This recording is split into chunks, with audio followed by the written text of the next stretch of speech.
This at home. These are outrageous acts of science.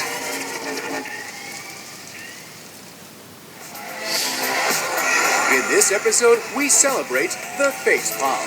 Those magnificent moments of human stupidity that leave us clutching our heads in despair. To make it into facepalm, you've got to show me fails, flops, and fiascos. Yes! I want to cringe so hard my eyes ache. Let's put 911 on speed dial because this is going to be carnage. No pain, no gain in the facepalm countdown. So now that we know what it takes, let's head to Scotland to meet our first master of misadventure.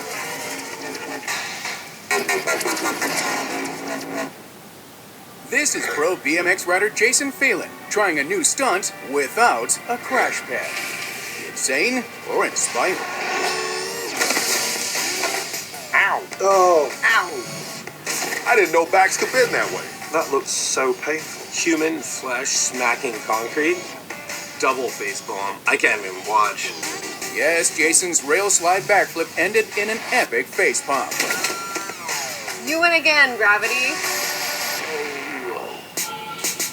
We're in Scotland, where we're relieved to find Jason is still in one piece. I was super confident. I thought I wouldn't need any foam pit, anything, no mats. So I just thought it would be fine. And then, then it wasn't. It's pretty dangerous when you're upside down, above the concrete, with no landing, 14 feet in the air. A lot of stuff can go wrong. So why did Jason's backflip flop? What makes this trick so different from normal is that he's not riding the ramp on his tires. Instead, he's using the stunt pegs, which are bits of metal sticking out from the center of his wheels. So a trick that's difficult to start with, he's making it extra difficult.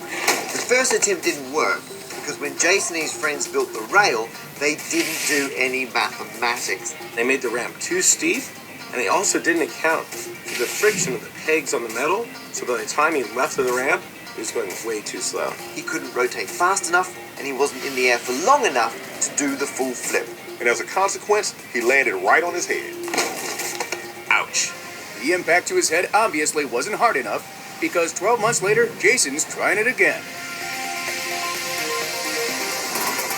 And lucky for us, he succeeded. So why did it work the second time around? They did their homework. And this time they got the angle of the rail right, and they also figured out how to deal with the friction. They put loads of wax on the rail to make it as slippery as possible. And Jason's stunt pegs were switched out from metal stunt pegs to nylon stunt pegs. That way the friction between the stunt pegs and the rail was at a minimum. This meant he kept a lot more speed, so when he left the ramp, he could do a full rotation and land his backflip. That's a win for science. And Jason's head over wheels with the result. Having a bad crash, and then a year later getting back and just doing it, and the feeling was just amazing.